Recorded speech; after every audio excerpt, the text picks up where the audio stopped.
In this chapter, we're going to be doing a lot more modeling than we've done in previous chapters, and so there's going to be a need to know some of the basics of Blender. If you're pretty familiar with Blender, this video is optional, but if you are relatively new to Blender, we're going to do a shotgun approach to cover a wide variety of topics ranging from extrusions, scaling along an axis, and setting faces to symmetrize. Now, don't feel overwhelmed. You don't have to know everything that we're talking about, and you don't even have to remember it, because in future videos, we'll make sure to go over the shortcut keys and things like that so that you're understanding. I just want to give you a general education so that when you see these things, it's not new for the first time.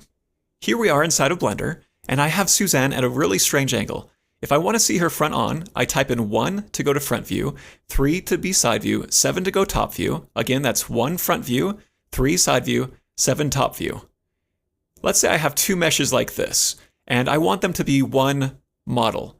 If I tab into one or the other, I could edit them. I could shift select these and edit them at the same time, but I want them to be the same model.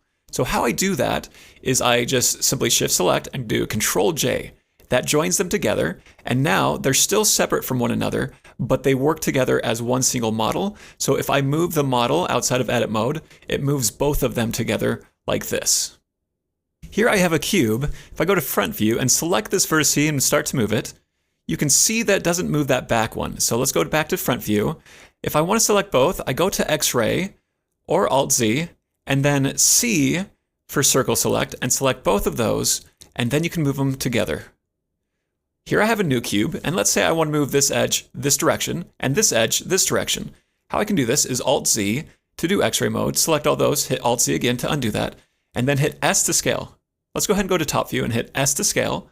And now you can see it moved one direction, but it actually moved all the directions. So if I want to constrain it, I hit S, and then the letter of the axis I want to do. So this was SX.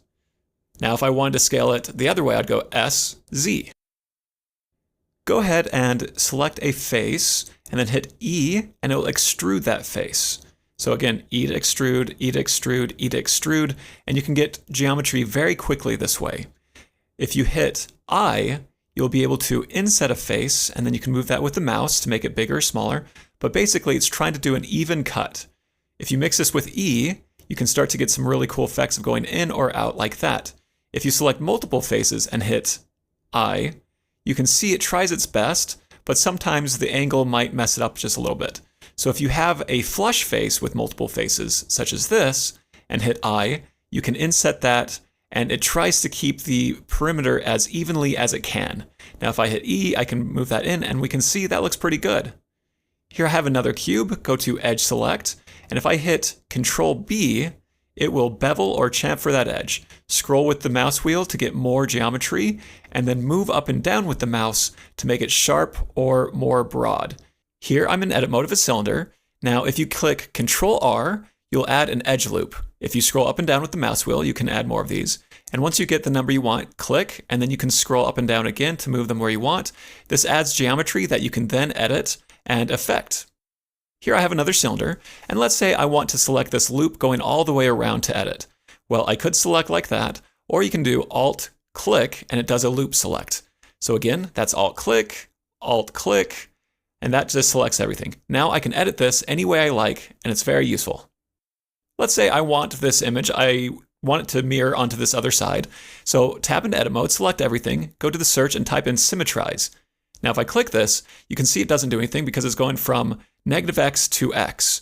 So what I want to do is go from +X to -X. Go ahead and change that, and you can see that it symmetrizes or mirrors it across. Now let's say that I edit this a little bit more, and I want to do it again here. Let's just go ahead and edit this by extruding with E.